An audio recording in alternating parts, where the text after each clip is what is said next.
Ini salah ba? Nami ti salah dia macam. Salah lagi kita rogi haro. Aku je mal cuma gula gula macam mana ni pak pak ni. Ada nami ti salah aku ni. Salah lagi haba, ay harau ya makan entah apa bisa. Nak tu ting thoro ada. Nami ti salah ada yo. Ting thoro. Pasal biye tau ni. Pasal biro kata ni. Oh dah bah.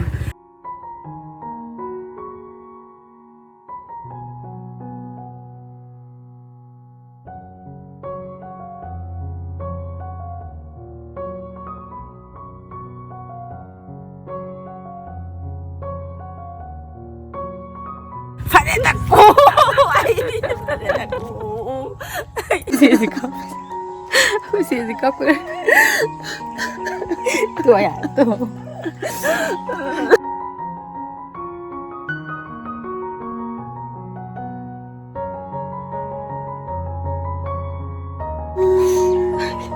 Ay, ultrasound nó hai gì vậy?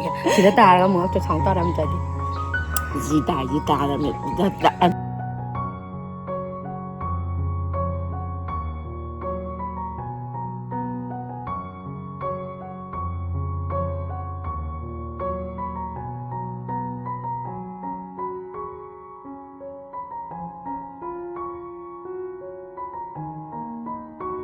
Naman di sama lo at ipo mo din tama tao ko Cái nôm tàu để xa đi khoang trên liên ngầm đè vậy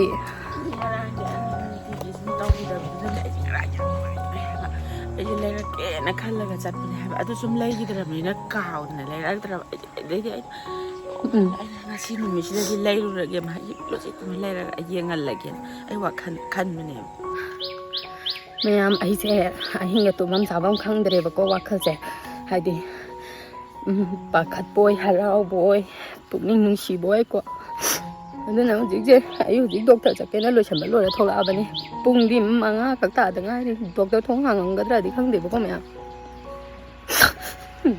ando ai hing tum ba ya dre ai harau ma ko pung manga kak ta da ngai khoi ma khoi je ai na surprise ko visali ji jo do doctor thong hang gadra khang deu wang kai ta na sa tui ne ado yenga sem ham ai angau bi ko chamana re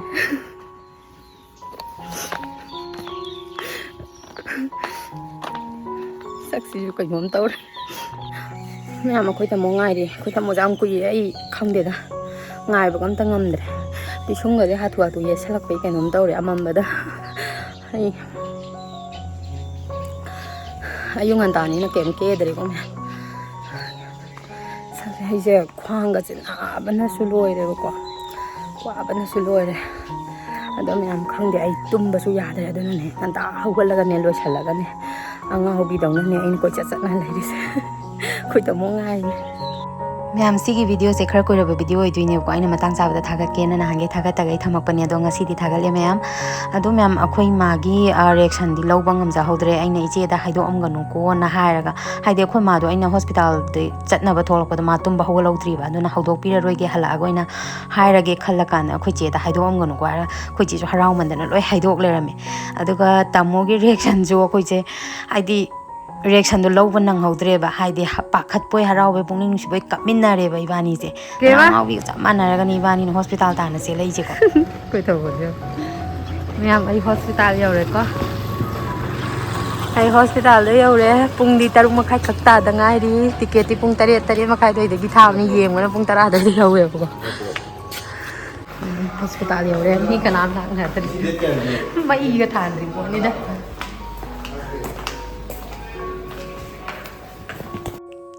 adugo ma'am ai di thaza man da dana ne ai hospital ang thang sa lu se do hospital da sala kan ultrasound lo ga ultrasound da tar ga de ai thaza ge sine ba thaza man da dana ai kano si su test si su ani ra ka taw ba khang bra adu da dum positive da moye ba ko adu ar su ai ngon da thaza da ba do adu gi hospital ta na sat le adu ga sala kan da ultrasound lo ra kan da adu mai na tare ha ra kan da thaza na ma ko ti ke ka am ne ado ye ba yu ren pung ma pa tara de ki ma hau de ye ba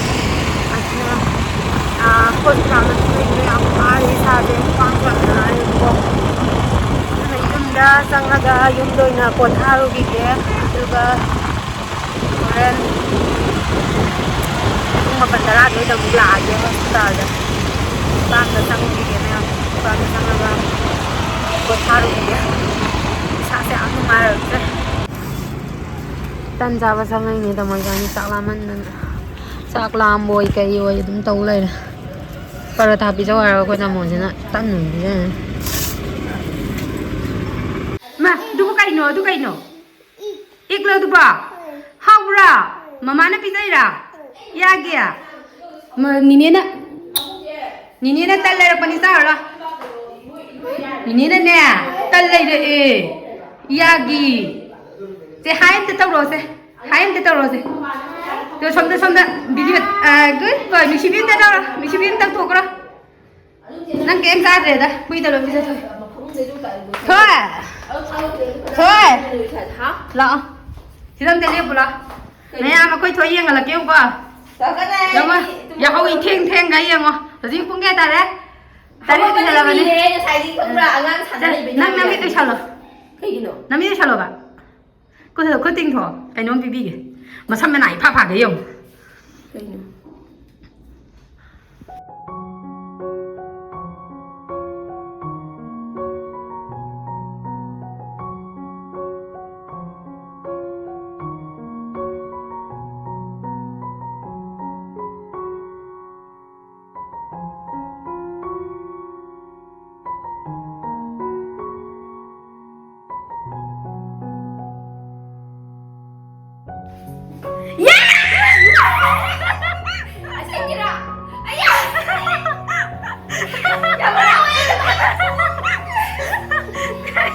somsitsiga tariyo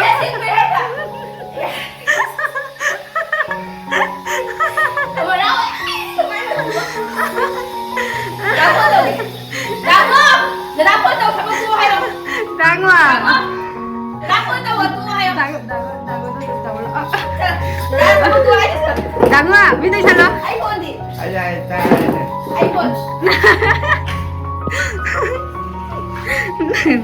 Tengok, iya. Aku itu bisa masak nasi angkat kerja yang udah dah phone tahu dia, kau buat ada phone tahu dia. Lah, iPhone di lantai lah, hebat.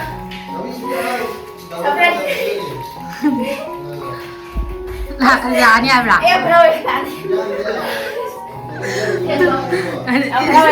Ayo, aku itu bisa tu je.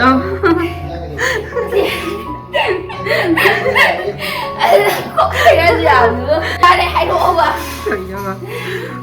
Lão nganu dia punya san lo ông đang chơi đi.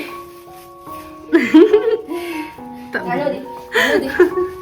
Aku itu. Aku vào đồng nát nè. Mà ta là không được à? Ai ngarang ni ai đàng hoa, ai mong được không bra?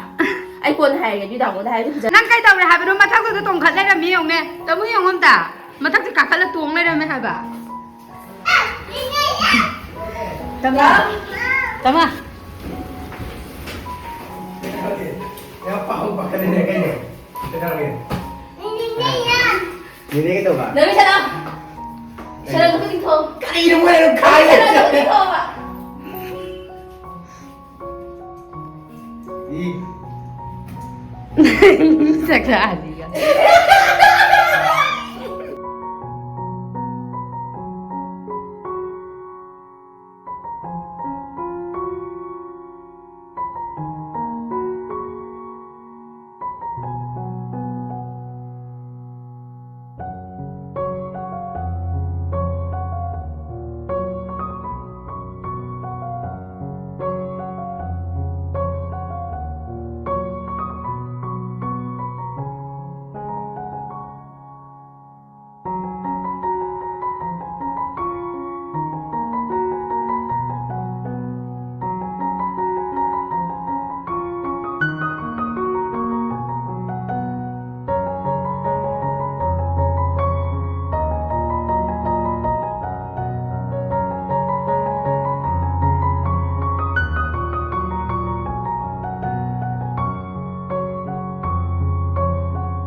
Sila lepo. Ay ngasi nangonda wahang khara hangge. Ay nungsiba nungsidabra. Ije ko ningi thaba ko wa ha ko. Ay kita magta kay daw ngon ni. Naman tawa ng tawin. No sa kundo. Naman ka. No sa ko daw da. Kasi di ay noy may amgi kay no pizza get lai de. Hai hai. Đâu ấy không được phải sao rồi. Ay ina ma ka da ta. No se lo. No tengo.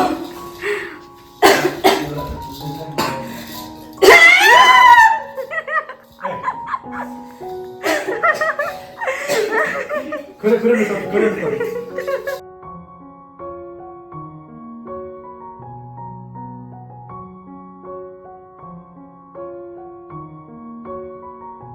Ay đúng không?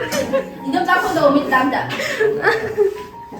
Kasi kaya na mi ka pa si kaya sure ka bra. Ama na bay ne si ne adagi akoy bungo toy bi adagi inama mi yang wali mi ka pan daw bay na. Ay nang kap si kay na mai thada daw na. Ay pirang lang manila pa. Pirang lang manila pa.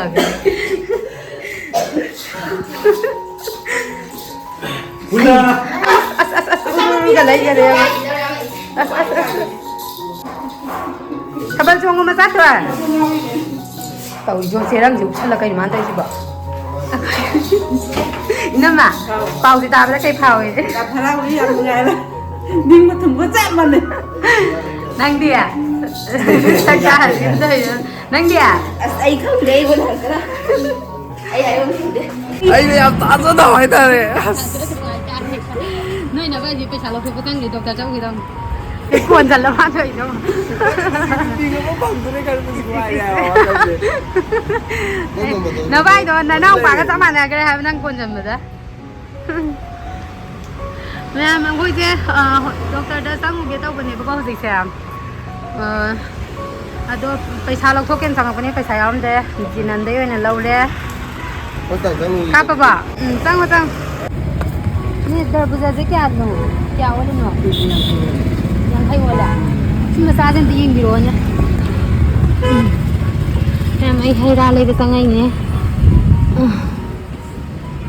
ไว้ยามนี่ชาติ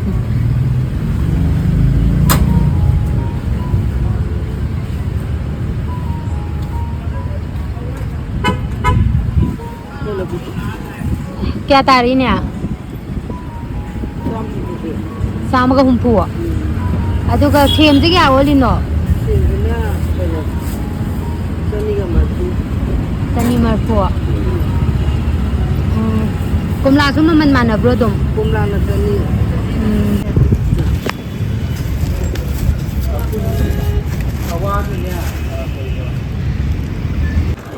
ma'am अखोई लंबी जाम फतेबको अखोई मोना थौरीबा गाड़ी को तौजेमदे तेंगुना चटपनी तुरने अब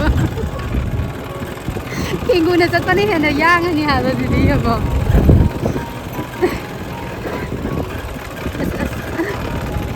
कम कान यौदिनो हा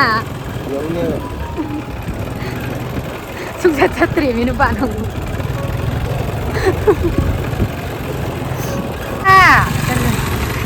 นะค่อยบุ้งค่อยจุฬามีอย่างเงี้ยไก่หนุ่มให้ไหลนะแม่ไม่ดูเกิดได้ทะเลยุ่งยาวเลยดูค่อยมาค่อยกิเลสฉันว่าแกดูค่อยบุ้งค่อยจุบุ้งค่อยกระดิ่งนี่สิบุ้งค่อยจุฬามีไก่เดาดีจ้ะไก่เดาไหลจ้ะน้องข้างเดียวเนี่ยได้ไหลหัวไก่น้องไม่ยามจะไก่เดามีนุสละฮะน้อยไก่เดาไหลน้าวแต่เจ้าก็ไก่เดาสักกันสิจะละให้ชากละกันจ้ะไก่ดูไม่ยามน้อยไก่เดาไหลนะมินะไก่เดาไหลนะมินะหน่อยคุยหรอนั่งเลยจริงๆนะคุยยืมดิฉันปีหลักเลยน้อยแม่นี่ไก่เดาไหลนะให้บ่แล้วแต่น้อยหิงโกลจ้ะตุ้มนับโลชันละมาเกี้ยนะโอ้เซอร์ไพรส์ละจะสตอร์มั้งค่ะแม่มาค่อยบุ้งค่อยจะยืมได้เลยเขาวันนี้เด้อนะก็ไอ้น่ะฮอสพิทอลเลยหลักประตูมวยแม่อันเดียวกับสายร่างกระทงแต่น่ะทักแต่น่ะลอยนั่นเลยรวยแล้วก็ไอ้ไงเนี่ยตรงเลยนะแม่ค่ะแต่ที่เห็นร่างเขาภาษาด้วยเนี่ยนะเปล่าใช้ทุกวันเพราะช่างก็โอ้แล้วจ้ะเจ้าตุการนั่นเลยเขาอ่างๆกันดีกว่าไก่เนี่ย 현장에 짠거 너네 이로온바 아대기 싹 생주 까이노 까이까이 안 떨어미지고 쌈풋 그거 시는 까이노 싹네 지주 시 쌈풋 그거 시다나 옌 통바 마얌 떨어미지 옹네 뭐면 안 지나 싹가 현장가 파잔 통다라가 아이 나이래라미 하버지고 홍나리드라버지고 싹나가 할라고 거기 제가지 Bukan sani rui. Dang lasani. Kaya ba? Dang lasani. Kanano ba? Baba. Oh, ay la tulo sa kanang sa iro sa di ba? Sadi ngali. Sidai la khoi che. Ai di tinau mutang. Ai tinau mutang. Tapi mamit.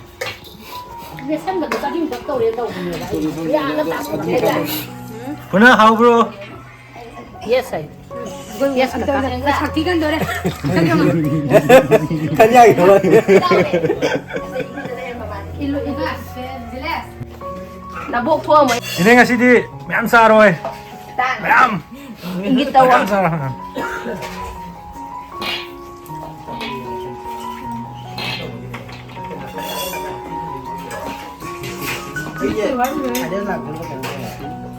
Ada siapa enggak? Akwai che ka che yo to tak thong ba yo bi la ma ma. Ai hala pa sak la ma ni na sak Aduh, siapa enggak nang khang do bom na ko. Kam taki na teo. Aina bol pi bai ne. Mane. Aina bol pi bai na tadi kam ta na si.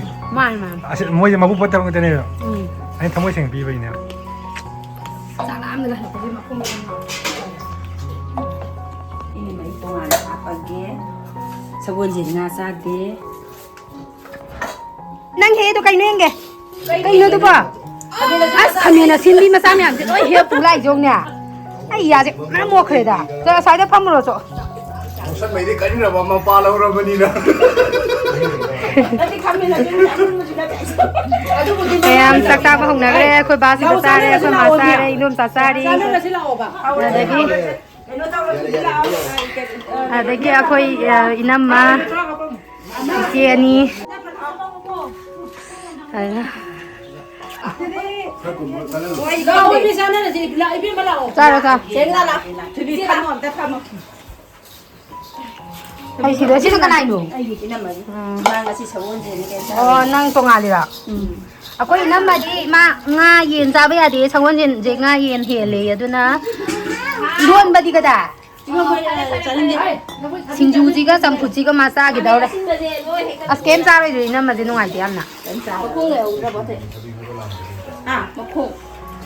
Noi da makong yaw ra di thoi bi gem ta happy ro. Ya ya sa ro. Noi na bai sham sa. Ije phamo sa se lo. Hai lining di. Sa ro lining di ni se. Khoi nam se ma yeng am ta ra me ha ba. Ta hal lo. Nungai mai na pun ba. Bai sao ko ro. Sa ro kai do sa.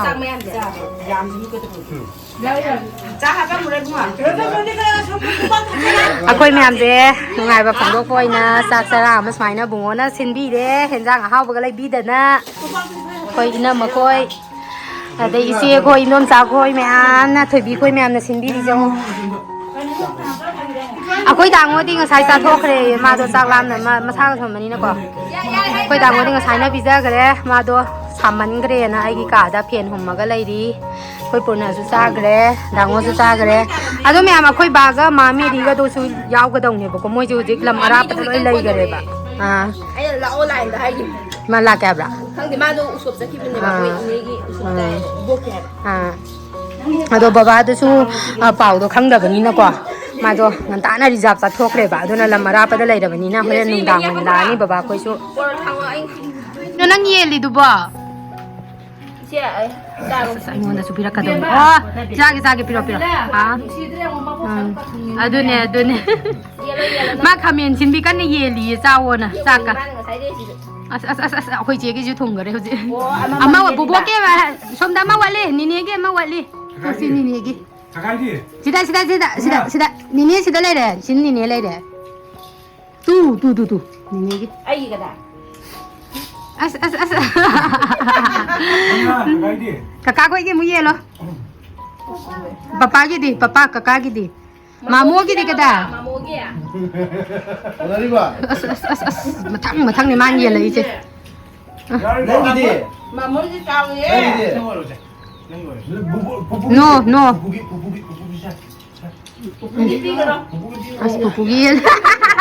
Pupugi to yeli. Yare. Kabak pare la. Nang ye dum oiro ye. Ko amu hek pasa tawri ye thungdren. Amo hiya bidoira. Sarang ito. Ito yung magkano ko tama mo.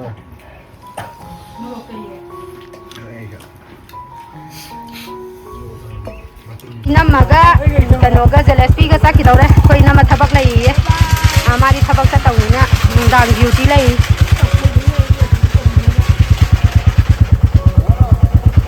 Salo ko de. Bye. Moina muk lampak da kano haksik lang ba soi ba haino zaru ni lampak.